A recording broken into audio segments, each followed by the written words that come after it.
ये लीजिए आपकी कॉफी। हाँ निशा, रख दो। ऐसा क्या खास छपा है इस पेपर में जो आप पेपर से नजरें नहीं हटा रहे हैं? निशा, आज के न्यूज़पेपर में हमारी कंपनी के बारे में छपा है। अच्छा, ऐसा क्या छपा है? निशा, इस शहर की सबसे बड़ी कंपनियों में हमारी कंपनी का नाम आया है। अच्छा, ये तो बहुत बड़ी खुशी की बात है। ये सब आपकी मेहनत का फल है। आप जी तोड़ मेहनत जो करते हैं कंपनी में। हाँ निशा, किसी भी काम में मेहनत जब तक आप नहीं करोगे जब तक फल नहीं मिलेगा। ये खुशखबरी मैं अभय को सुनाता हूँ। अभय, अभय। जी बड़े भैया। अभय, क्या तुमने आज का न्यूज़पेपर पढ़ा? नहीं भैया, मैंने न्यूज़पेपर नहीं पढ़ा है आज। अभय, शहर की जानी मानी और सबसे बड़ी कंपनियों में हमारी कंपनी का नाम आया है। ये तो बहुत बड़ी खुशी की बात है भैया। ये सब आपकी मेहनत का फल है भैया। आप इतनी मेहनत करते हैं कंपनी में। अभय, मेरी बात मानो तो तुम दूसरी जगह काम करने से अच्छा है अपनी ही कंपनी में मेरे साथ काम करो। हमारी खुद की कंपनी में हम इतने लोगों को काम देते हैं और तुम दूसरी कंपनी में काम करते हो। मुझे ये बिल्कुल पसंद नहीं है अभय। तुम एक काम करो, कल ही अपनी नौकरी से रिजाइन दे दो और मेरे साथ अपनी कंपनी में काम करो। देखो अभय, हम दोनों भाई मिलकर जब अपनी कंपनी में काम करेंगे तब और हमारी कंपनी का नाम कहाँ तक पहुंचेगा तुम सोच भी नहीं सकते। भैया, मुझे माफ कर दीजिए, मैं नहीं कर सकता ऐसा। मुझे अपनी कंपनी में नहीं करना है काम। लेकिन क्यों अभय? मैं जब भी तुमसे अपनी कंपनी में काम करने के लिए बोलता हूँ तुम हमेशा मना कर देते हो। पहले उस कंपनी को बाबूजी संभाला करते थे, फिर बाबूजी का साथ मैंने दिया, अब मेरा साथ कौन देगा तुम बताओ। भैया, आपका बेटा है ना राहुल। अभय, तुम्हें तो पता है आने वाले साल में अभय विदेश जाने वाला है और टीना भी विदेश में ही शिफ्ट होगी। देखो अभय, मैं ये सोच रहा हूँ कम से कम तुम मेरा कंधा बनकर मेरे साथ कंपनी में काम करोगे तो मुझे भी थोड़ा सहारा मिलेगा। भैया, लेकिन मेरा अपनी कंपनी में काम करने के लिए मन नहीं लगता। सॉरी भैया, मैं इसके लिए आपसे बहुत बहुत माफी मांगता हूँ। ना जाने ये लड़का क्यों नहीं समझता है मेरी बात। हमारी खुद की इतनी बड़ी कंपनी होने के बाद ये दूसरे की कंपनी में नौकरी करता है, जबकि दूसरी कंपनी में तो उतना पैसा भी नहीं मिलता है। फिर भी ना जाने क्यों खुद का काम काम ही होता है। जी जी। हाँ मानसी। जी जी, खाने में क्या बना लूँ आज? मानसी, बस मैं आ ही रही हूँ, फिर देखते हैं क्या बनाना है, दोनों मिलकर बना लेंगे। मैं थोड़ी बगीचे की सफाई कर रही थी। अरे दीदी, आप कर लीजिए यहाँ की सफाई, मैं हूँ ना, मैं खाना बना लूंगी। आप बता बस दीजिए। तू कहाँ अकेले परेशान होगी मानसी, मैं आ रही हूँ। अरे दीदी बताइए ना आप मुझे। ठीक है भाई, जा बना ले तू। फ्रिज में भिंडी रखी है, दाल और भिंडी बना लो। ठीक है दीदी। मानसी और निशा दोनों देवरानी जिठानी है। दोनों देवरानी जिठानी सगी बहनों जैसे रहती थी। दोनों के बीच में प्रेम और सामंजस्य बहुत था। एक दूसरे के बिना दोनों खाना भी नहीं खाती थी। मानसी निशा को वही मान सम्मान देती थी जो एक जेठानी को देना चाहिए, और निशा भी मानसी को एक छोटी बहन से बढ़कर मानती थी। मानसी और निशा के सास ससुर का देहांत बहुत पहले ही हो चुका था, इसलिए निशा ही इस घर को संभाले हुए थी। अभी 6 महीने पहले ही निशा ने अपने देवर की शादी मानसी से करवाई थी। निशा अपने देवर देवरानी को बच्चों की तरह प्रेम करती थी। मानसी के बच्चे बड़े बड़े हो गए थे, इसलिए वह पढ़ लिख कर विदेश जाना चाह रहे थे। अभय जी। हाँ मानसी, बोलो। जब से शादी होकर आई हूँ तब से देख रही हूँ मैं, आप एक साधारण सी जॉब करते हैं दूसरे की कंपनी में। जब हमारी खुद की इतनी बड़ी कंपनी है तो आप अपनी कंपनी में क्यों काम नहीं करते हो, ये बताओ। आप मुश्किल से महीने में 10-15 हजार रुपए कमाते हो। इतने से पैसों में क्या होगा हमारा गुजारा? माना कि भैया सारी जिम्मेदारियां उठाते हैं, कल को हमारे बच्चे होंगे तब क्या होगा हमारा, ये बताओ। 10,000 रुपए में क्या होता है? क्या कोई बात ऐसी है जिससे तुम उस कंपनी में काम नहीं करना चाहते हो? अरे नहीं नहीं पगली, ऐसी कोई बात नहीं है। मेरे बड़े भैया तो भगवान राम की तरह हैं, वो कभी मेरे लिए गलत नहीं सोचेंगे। तुम्हें पता है मानसी, भैया और मेरी एज में 10 साल का डिफरेंस है, बस इसीलिए भैया के साथ में मुझे काम करने में थोड़ा झिझक लगती है। कैसी झिझक है जी? बड़े भैया तो आपके पिता समान है, उन्होंने आपको उंगली पकड़कर चलना भी सिखाया होगा, तो ये समझ लीजिए कि वो हमें सिखा ही रहे हैं। कल को हमारे बच्चे होंगे तो वो क्या बोलेंगे? ताऊजी की खुद की इतनी बड़ी कंपनी है और हमारे पिताजी एक साधारण सी कंपनी में जॉब करते हैं। देखो मानसी, मैंने तुम्हें बोल दिया, मैं अपनी कंपनी में भैया के साथ काम नहीं कर सकता। अब मुझे इस टॉपिक में कोई भी बात नहीं करनी है बस।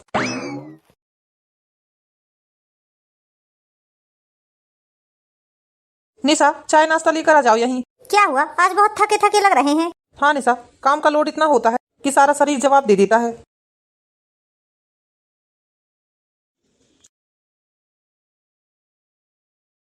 क्या हुआ भाई, तुम इतने उदास क्यों दिख रहे हो?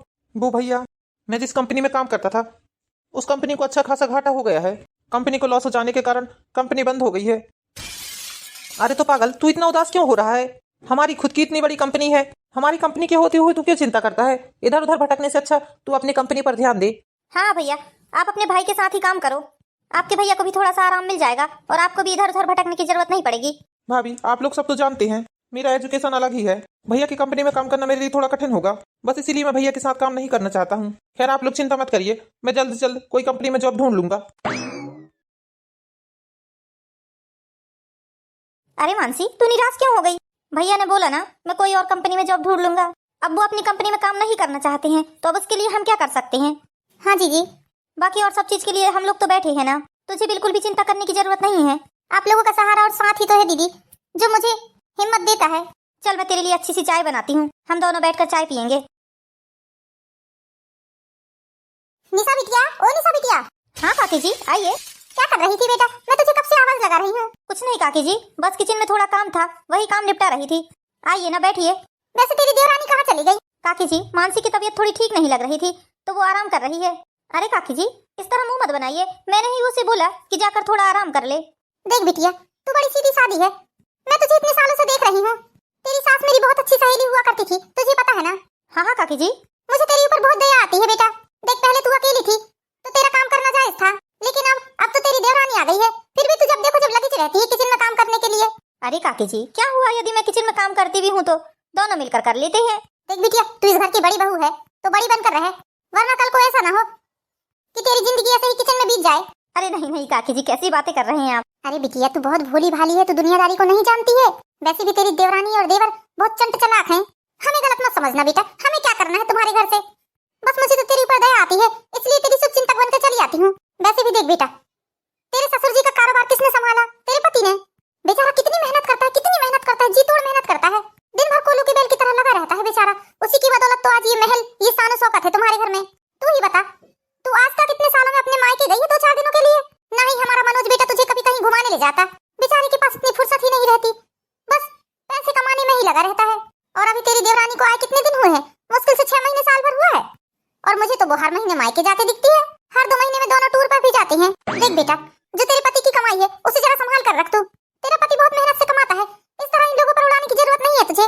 जरा सोच समझ कर काम कर, वरना ऐसा ना हो कि किसी दिन राम को बनवास हो जाए। काकी जी आप भी क्या उल्टी सीधी बातें कर रही हैं? अरे बिटिया तुझे समझाना हमारा काम था, हम तो तुम्हारी ही भलाई की बात कर रहे थे। ये घर द्वार ये शान शौकत सब तुम्हारी बदौलत ही है, वरना अभय की कहाँ इतनी सैलरी है जो ठीक से वो घर भी चला सके। काकी जी मैं आपके लिए चाय बना कर लेके आती हूँ। ना ना बेटा हमें चाय वाय नहीं पीना है। अब तुम्हें हमारी बात का बुरा लगा हो तो माफ कर देना, हमने कोई गलत उद्देश्य से नहीं कहा है, हम तो बस तुम्हारा भला चाहते हैं बिटिया। ठीक है तो चलते हैं हम। ये काकी जी जब भी आएंगी कुछ ना कुछ उल्टा सीधा बोलकर ही जाती हैं। जी जी। हाँ मानसी। जी जी मेरी मम्मी की तबीयत खराब है। अरे क्या हो गया मानसी उन्हें? पता नहीं जीजी, अब आपको तो पता है मेरे मायके में करने वाला कोई नहीं है, छोटी बहन है उससे उतना काम बनता नहीं है। यदि आप कहो तो मैं 2-4 दिनों के लिए अपने मायके होकर आ जाऊं। ठीक है चले जाओ। अभी तो 15 दिन पहले अपने मायके रहकर आई है। काकी जी की बातों में विश्वास सा हो रहा है मुझे, कहीं मैं इन लोगों को इतनी छूट देकर अपने ही पैरों पर कुल्हाड़ी तो नहीं मार रही हूँ। इस घर की हर एक चीज मेरे पति के पैसों की है, बेचारे कितनी मेहनत करते हैं। घर में यदि एक सुई भी लग रही है तो इन्हीं के पैसों से आती है। ये लोग तो अपने पास का 1 रुपए भी खर्च नहीं करते हैं, बस चाहे जब घूमने के लिए बता दो इधर चले उधर चले। 6-8 महीनों में तो 10-20 जगह घूम कर आ गए हैं, और इधर हम इतने सालों से जिम्मेदारी ही निभाए जा रहे हैं। लेकिन सच है अब मुझे थोड़ा शासन कड़ा करना पड़ेगा, यदि ऐसे ही चलते रहा तो हम तो बुद्धू ही बनकर रह जाएंगे। सेवा करे कोई और मेवा खाए कोई। ये इतना बड़ा महल जैसा घर, ये शान ये शौकत, ये 56 इंची टीवी, ये लग्जरी सोफे, इतना बड़ा फ्रिज, घर गृहस्थी का हर एक सामान मेरे पति के कमाए हुए पैसों का है। मेरे पति की मेहनत की कमाई को मैं इस तरह तो नहीं उड़ने दे सकती। बाप रे इतने सारे पैसे, किसके पैसे हैं इतने सारे? ये पैसे हमारे ही हैं निशा, इस महीने हमारी कंपनी को बहुत अच्छा फायदा हुआ है। अच्छा ये तो बड़ी अच्छी बात है। लो निशा ये पैसे इस बैग में भर दो। कहाँ ले जा रहे हैं आप ये पैसों को? निशा इतने पैसों को घर पर रखना ठीक नहीं है आज के जमाने में, तो मैं सोच रहा हूँ ये पैसे हम अभय के खाते में जमा कर देते हैं। अरे लेकिन भैया के खाते में क्यों जमा करोगे आप पैसे? आपके भी तो बैंक में अकाउंट है ना। निशा मेरे अकाउंट में कुछ प्रॉब्लम आ गई है, बस इसलिए मैं अपने खाते में पैसे जमा नहीं कर रहा हूँ, इसलिए मैं सारे पैसे अभय के खाते में जमा कर रहा हूँ। मुझे लेट हो रहा है, मैं ऑफिस जा रहा हूँ, वहीं से जाते जाते बैंक में जमा कर दूंगा। लो जल्दी से तुम ये पैसे खाते में जमा कर दो जब तक मैं फ्रेश होकर आता हूँ। ये सब कुछ ठीक नहीं चल रहा है, ये तो इतने मूर्ख हैं कि इन्हें कुछ समझ में ही नहीं आता। मुझे ही कुछ ना कुछ करना ही पड़ेगा, इस तरह मैं अपनी पति की कमाई को हवा में नहीं उड़ाने दे सकती। मेहनत करे कोई और, ऐश करे कोई और। निशा। हाँ जी बोलिए। क्या बात है, तुम बहुत गुस्से में दिख रही हो। तुम्हें मुझसे क्या मतलब है जो इस तरह से पूछ रहे हो? अरे ये कैसा जवाब हुआ? आप सवाल ही ऐसा कर रहे हो। मैं तुमसे बस इतना पूछ रहा हूँ कि तुम गुस्से में क्यों दिख रही हो, आज तक तो तुम ऐसे कभी नहीं दिखी मुझे। हाँ मैं गुस्सा हूँ। एक बात आप कान खोलकर सुन लीजिए, अब से लेकर इस घर में जो भी खर्चा होगा उसका आधा खर्चा दोनों भाई मिलकर उठाओगे। ये कैसी बातें कर रही हो निशा तुम? मैं बिल्कुल सही बोल रही हूँ, अभी तक जो भी हुआ ठीक है, लेकिन अब जो होगा सब कुछ नियम से होगा। अकेले तुम ही नहीं हो इस घर में कमाने वाले, तुम्हारा भाई भी कमाता है। अपने पैसों की गठरी बांध बांध कर रख रहे हैं वो लोग, और आपके पैसों में ऐश कर रहे हैं। ये कैसी बातें हुई? वो मेरा छोटा भाई है और उसकी जिम्मेदारी मेरे ऊपर है। जब तक भाई छोटा था तब तक ठीक था, और जब तक कुंवारा था तब तक भी ठीक था, लेकिन अब उसकी शादी हो गई है, अब उसके खर्चे डबल टिबल हो गए हैं। इसलिए अब उनको इस घर में जितना भी खर्चा होगा उसका पैसा देना ही पड़ेगा, वरना इस घर में रहने से उन्हें कोई मतलब नहीं है। और हाँ, एक बात और, आप इतने दिनों से मेरे बच्चों को विदेश जाने से क्यों रोक रहे हैं? आप उन्हें जाने क्यों नहीं देते हैं? तुम्हें कुछ अकल भी है? विदेश जाकर तुम्हारे बच्चे पढ़ाई करेंगे, लाखों रुपए लगेंगे उनकी पढ़ाई में। हाँ, तो तुम्हारे पास कमी किस चीज की है? जाने दो मेरे बच्चों को पढ़ने। जब बेकार के लोगों पर इतना पैसा खर्च कर रहे हो तो वो तो फिर हमारी औलाद है। बात अकेली पैसे खर्च करने की नहीं है। तुम ये भी सोचो, यदि बच्चे विदेश गए तो फिर वो वहां से लौट कर आने वाले नहीं है। तुम बच्चों के लिए तरसती रह जाओगी। वो सब बात का मैटर है, वो सब बाद में देख लेंगे हम। भाई के खाते में पैसे जमा करने के लिए पैसे हैं आपके पास, और बच्चों को विदेश पहुंचाने के लिए पैसे नहीं है। मैं कुछ नहीं जानती, कल के कल आप बच्चों के विदेश जाने का इंतजाम कीजिए। भाभी क्या हुआ? आप इतनी नाराज क्यों हैं भाभी? हाँ हाँ दीदी, क्या हमसे कोई गलती हो गई है जो हम लोगों पर आप इतनी नाराज हो रही हैं? इसका मतलब आप लोगों ने बात तो सुन ही ली होगी मेरी। एक बात सुन लीजिए भैया आप, एक बात सुन लीजिए भैया आप। यदि आपको इस घर के ऐसो आराम चाहिए तो इस घर के आधे आधे खर्चे उठाने पड़ेंगे आपसे। आपको तुम्हारे भैया ने कोई तुम्हारा जीवन भर का ठेका नहीं लेकर रखा है। निशा, तुम चुप करो जी, बहुत हुआ। हमारे सीधेपन का बहुत फायदा उठा लिया गया है इस घर में। यदि आज आपने एक भी शब्द मेरे खिलाफ बोला तो सोच लेना, ये घर मेरे पति की कमाई का है, ये घर भी मेरे पति की कमाई से चलता है, इसलिए मेरा पूरा अधिकार है इस घर के फैसले लेने का। निशा, माँ बाबूजी ने जाते वक्त मेरे ऊपर अभय की जिम्मेदारी देकर गए थे। हाँ ठीक है ना, अभय भैया की जिम्मेदारी देकर गए थे, उनकी पत्नी की जिम्मेदारी भी तो आपके कंधों में डालकर नहीं गए थे ना। अभय भैया आप छोटे से नहीं हैं, उनकी शादी हो गई है, कल को उनके बच्चे भी होंगे। किस किस की गठरी सर पर ढोते फिरोगे आप भी। मानसी और भैया आप दोनों सुन लीजिए, इस घर में महीने का 30,000 रुपए लगता है। 15,000 रुपए आप देना, 15,000 रुपए आपके भाई की जेब से निकालूंगी मैं खर्च के लिए। भाभी इतनी तो मेरी सैलरी भी नहीं है। उससे मुझे कोई मतलब नहीं है भैया। ठीक है, तो जहाँ आपका ठीक है तो फिर इस घर में आपके लिए कोई जगह नहीं है। निशा, ये तुम्हें क्या हो गया है? कैसी बहकी बहकी बातें कर रही हो तुम? अब बस बहुत हुआ, बहकी तो पहले थी मैं, अब मुझे अकल आई है। मैंने कह दिया, यदि तुम्हारे पास इतने पैसे नहीं है तो तुम्हें इस घर की कोई भी सुविधा नहीं दी जाएगी। निशा, मेरा भाई कहाँ जाएगा? तुम्हें कुछ अकल भी है? ठीक है, तुम्हारे भाई नहीं जा सकते ना, ठीक है, तो मैं अपने बच्चों को लेकर आज ही जा रही हूँ। निशा, कहाँ जाओगी तुम? इधर मेरी बात सुनो। जी, हमारे कारण आपको ये घर छोड़ने की जरूरत नहीं है, ये आपका घर है। आपने इतने सालों की मेहनत से इस घर को संजोया है। आप चिंता मत करिए दीदी, हम लोग ये घर छोड़कर चले जाएंगे। हाँ हाँ भाभी, हमारे कारण आप घर छोड़कर मत जाइए। आज तक आप लोगों ने हमारे लिए जो भी किया उसका मैं जिंदगी भर आभारी रहूंगा। आपका एहसान मैं कभी नहीं भूल सकता। जी, आपके साथ रहकर मुझे कभी भी ऐसा महसूस नहीं हुआ कि मैं ससुराल में हूँ। आपने मुझे एक बड़ी बहन और माँ जैसा प्यार दिया है। जी, जाने अनजाने में हमसे जो भी गलती हुई हो उसके लिए हमें क्षमा कर देना। अब है, तुम्हारी भाभी पागल हो गई है, इसकी बातों को ज्यादा दिल से मत लगाओ। नहीं भैया, भाभी भी तो सही ही बोल रही हैं। भाभी कुछ गलत नहीं बोल रही हैं। मैं नहीं चाहता कि मेरे कारण आप लोगों की गृहस्थी खराब हो, इसलिए मैं इस घर से जा रहा हूँ। भैया चलो मानसी। अब है मेरे भाई, अब है मेरे भाई, रुक जा। नहीं भैया, अब है रुक जा, कुछ पैसे ले जा ले, बुरे वक्त में तेरे काम पड़ेंगे। नहीं भैया, अब तक आप लोगों ने जो भी किया, क्या पता उसका कर्ज मैं जिंदगी में कभी उतार पाऊंगा या नहीं, लेकिन अब आप लोगों से मैं 1 रुपए भी नहीं लूंगा।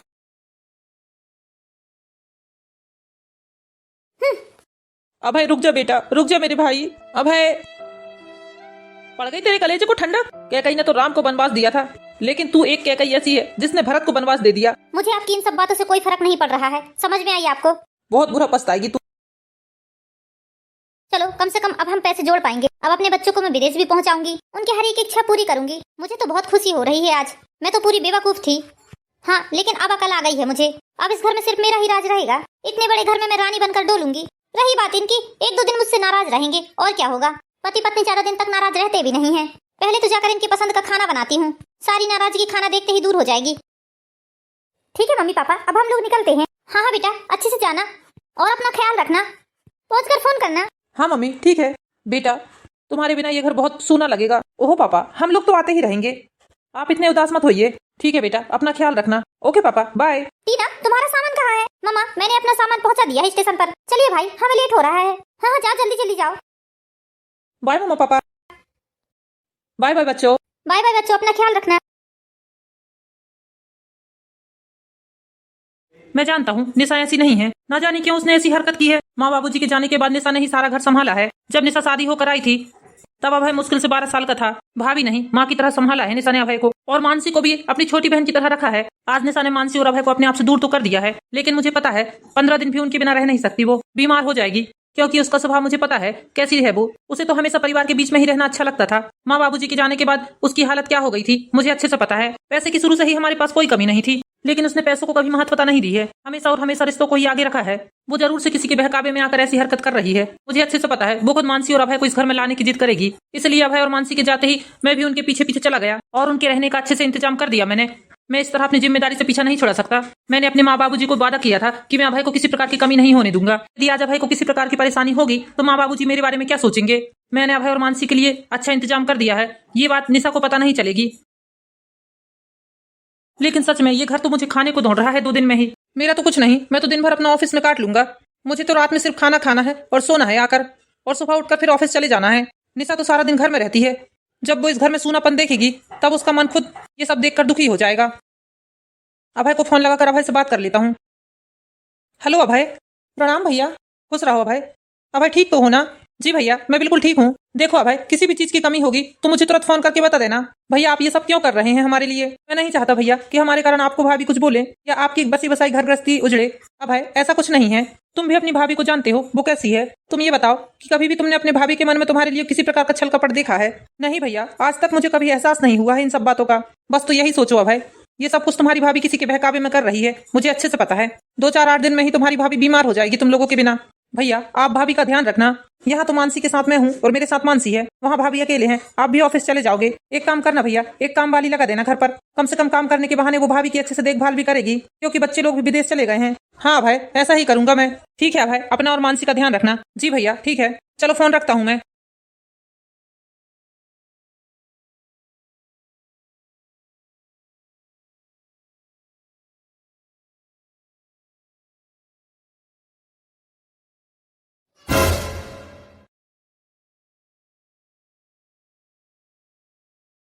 सारा घर सुनसान लग रहा है। इस घर में इतनी खामोशी छा गई है कि दिन में भी घड़ी की टिक टिक सुनाई दे रही है। ये किचन तो मुझे खाने को दौड़ रहा है। ये अजीब सी फीलिंग क्यों आ रही है मुझे? ना कुछ खाने का मन कर रहा है, ना कहीं जाने का मन कर रहा है। ऐसा लगता है किसी ने मुझे बियाबान जंगल में लाकर छोड़ दिया हो। सारे घर में एक अजीब सा सन्नाटा है जो मुझे अंदर से खाए जा रहा है। किसी भी चीज में खुशी नहीं मिल रही है मुझे, ना ही टीवी देखने में, ना ही मोबाइल चलाने में। बाहर भी कितने देर घूमने जाऊंगी? घंटे, 2 घंटे, 3 घंटे, 4 घंटे, उसके बाद तो मुझे लौटकर घर ही में आना है ना। एक अजीब सी बेचैनी हो रही है मुझे। मालकिन चलिए खाना खा लीजिए। 2 दिनों से आपने कुछ भी नहीं खाया है। ममता मेरा मन नहीं है खाना खाने का। तुम सारा खाना बनाकर दरवाजे लगाकर चले जाओ। ठीक है मालकिन। मैं तो यही चाह रही थी कि मैं अकेली ही इस घर में रहूं। इतने बड़े घर में रानी बनकर डोलते फिरूंगी सोच रही थी मैं, और ये 15 दिनों में ही मेरा ये हाल हो गया। मेरे पास सब कुछ होते हुए भी कुछ नहीं है। निशा। हाँ बोलिए। देखो निशा, तुम्हारे लिए मैंने क्या लेकर आया है। क्या है? इस बैग में पूरे 50 लाख रुपए हैं। लेकिन ये पैसे आप मुझे क्यों दे रहे हैं? अरे भाई, इन्हीं पैसों की तो जरूरत थी तुम्हें। तुम भी कैसी बहकी बहकी सी बातें करने लगती हो। इन्हीं पैसों के लिए तो तुमने इतना प्रपंच रचा था ना। तुमने जो चाहा वो तुम्हें मिल गया। ऐश करो, डेली शॉपिंग जाओ, जो लगता है वो करो इन पैसों का। अब इस घर में तुम हो, मैं हूँ और ये पैसे हैं। बस अब तो तुम खुश हो ना। सही कहा इन्होंने, गलत क्या बोला है? मेरे कर्मों का ही फल है जो आज मुझे ये सब देखने और सुनने को मिल रहा है। इन पैसों के लिए ही तो मैंने इतना प्रपंच किया था। पैसों के लिए मैंने सारे रिश्तों को ठुकरा दिया। सब कुछ होते हुए भी आज मेरे पास कुछ नहीं है। मैंने खुद अपने रिश्तों को अपने से दूर पहुंचाया है। बच्चों को विदेश पढ़ने पहुंचा दिया, देवर देवरानी को घर से निकाल दिया। मैंने तो खुद अपने हाथों से अपनी गृहस्थी उजाड़ी है। किसको क्या दोष दूंगी मैं? पूरे 2 महीने हो गए हैं बच्चों को भी गए हुए। अब बस बहुत हुआ। अब मुझसे अकेले बिल्कुल भी नहीं रहा जाता। अभय भैया और मानसी को तो मैं बुला नहीं सकती, क्योंकि इतनी बेइज्जती करके मैंने इस घर से उन्हें निकाला है कि वो शायद ही इस घर में कदम रखें, और मेरे लिए यही मेरी सजा है। हाँ, लेकिन बच्चों को तो फोन करके बुला ही सकती हूँ। हाँ, बच्चों को फोन करती हूँ। मेरे बच्चे तो जैसे ही सुनेंगे कि मेरी तबीयत खराब है, कैसे दौड़े दौड़े चले आएंगे। हेलो। हाँ मम्मी बोलिए। राहुल बेटा, तू घर आजा। हमारे देश में भी बहुत अच्छी पढ़ाई होती है। हमारा देश खुद एजुकेशन के मामले में बहुत आगे बढ़ गया है बेटा। तू आ जा यहाँ। कैसी बातें कर रही हैं मम्मी? आप पागल तो नहीं हो गई हैं? विदेश जाने के बाद कोई लौटता है क्या भला? बेटा मुझे बिल्कुल अच्छा नहीं लग रहा है। ये घर मुझे खाने को दौड़ रहा है। ये अकेलापन मुझे खाए जा रहा है बेटा। ओफो मम्मी, ये क्या फालतू की बातें कर रही हैं आप? थोड़ा घूमिए फिरिए। मन नहीं लग रहा है तो जाइए, मॉल चले जाइए, सिनेमा हॉल चले जाइए। मन बहलाने के लिए किसी चीज की कमी है क्या हमारे शहर में? लेकिन हाँ मम्मी सॉरी, यदि आप इंडिया वापस आने के लिए बोलेंगे तो मैं बिल्कुल आपकी बात नहीं सुनूंगा। रखता हूँ मैं फोन। बेटा राहुल सुन तो मेरी बात। टीना को लगाती हूँ फोन। टीना तो आ ही जाएगी। हेलो टीना बेटा। हाँ मम्मा। बेटा तू इंडिया वापस आ जा। हमें नहीं करानी है विदेश में पढ़ाई बढ़ाई। तुझे जो भी लगता है यहाँ पढ़ लेना तू। ओफो मम्मी, ये कैसी बातें कर रही हैं आप? बेटा यहाँ मेरा मन बिल्कुल भी नहीं लग रहा है तुम लोगों के बिना। मम्मा आप तो अब अकेलेपन की आदत डाल ही लो, क्योंकि हम लोग तो वापस आने वाले नहीं हैं इंडिया। अपने इमोशंस को थोड़ा अपने कंट्रोल में रखिए मम्मा। ठीक है, फोन रखती हूँ मम्मा मैं। टीना बेटा मेरी बात तो सुन। मैंने अपने हंसते खेलते घर में खुद ही आग लगा ली। निशा क्या बात है, क्यों रो रही हो? मैं इस घर में नहीं रह सकती, मुझे इस घर से दूर लेकर चलो, नहीं तो मानसी और भैया को कहीं से भी ढूंढ कर ला दो आप। मैंने अपनी घर गृहस्थी अपने हाथों से उजाड़ ली है, कभी ऐसा नहीं सोचती, मैं बहकावे में आ गई थी। मुझे माफ कर दीजिए, मुझे अपनी गलती का एहसास हो गया है। ऐसे रिश्ते बनाने के लिए लोग अपना जीवन बिता देते हैं और मैंने 1 मिनट में अपने सारे रिश्ते तोड़ दिए। मुझे पता था निशा, ऐसा ही होगा। आप कहीं से भी उन दोनों को ला दो, नहीं तो मुझे उनके पास लेकर चलो, मैं इस घर में बिल्कुल नहीं रहूंगी। भाभी। भैया, मानसी, आप लोग? हाँ भाभी, हमें भैया ने पहले ही आपकी हालत के बारे में बता दिया था। हाँ दीदी, हमें भैया ने बता दिया था कि आप अंदर ही अंदर कितना घुट रही हैं। मैं अच्छे से जानता था भाभी, आप ऐसी नहीं हैं। आपने मुझे छोटेपन से पाला है, माँ बाबूजी के जाने के बाद आपने ही माँ बाप बनकर मेरा पालन पोषण किया है। मुझे ये बात अच्छे से पता थी भाभी कि ये सब आप किसी के बहकावे में कर रही हैं। भैया मेरी मती मारी गई थी, जो मैंने अपने ही हाथों से अपने हंसते खेलते घर को उजाड़ लिया। मुझे माफ कर दे मानसी, मुझसे बहुत बड़ी गलती हो गई। दीदी आप माफी मत मांगिए, गलती हर किसी से होती है, दोबारा कभी मुझसे ऐसी गलती नहीं होगी मानसी। अब हम पहले की तरह हंसी खुशी रहेंगे। अरे निशा बिटिया। हाँ काकी जी, क्या बात है, बोलिए। बिटिया मैंने सुना अभय और मानसी घर वापस आ गए हैं, इसलिए उनसे मिलने चली आई हूँ। आपका बहुत बहुत धन्यवाद काकी जी। देख लिया ना आपने कि अब मेरे देवर और देवरानी घर वापस आ गए हैं, इसलिए अब आप जा सकती हैं, दरवाजा वो रहा। अरे बिटिया ये कैसा अपमान कर रही हो तुम हमारा, हम तो तुम्हारी शुभचिंतक है ना। वाह वाह वाह काकी जी, यही शुभचिंतक हैं आप। आपके ही भड़कावे पर आकर मैंने अपने देवर और देवरानी को घर से निकाला था। जैसे पाँव आई हैं वैसे ही पाँव लौट जाइए काकी जी। आप दोबारा इस घर में आने की कोशिश भी मत करिएगा, वरना मैं भूल जाऊंगी कि आप उम्र में हमसे बड़ी हैं। आजकल का तो जमाना ही खराब है, भलाई का तो जमाना ही नहीं रहा। तो दोस्तों कैसी लगी आपको ये हमारी प्यारी सी कहानी? इसी तरह की प्यारी प्यारी मोरल स्टोरीज देखने के लिए हमारे चैनल पर ही एंड ब्लॉग को लाइक कीजिए, सब्सक्राइब कीजिए। Thank you for watching my video दोस्तों, मिलते हैं नेक्स्ट वीडियो में, जब तक के लिए बाय बाय।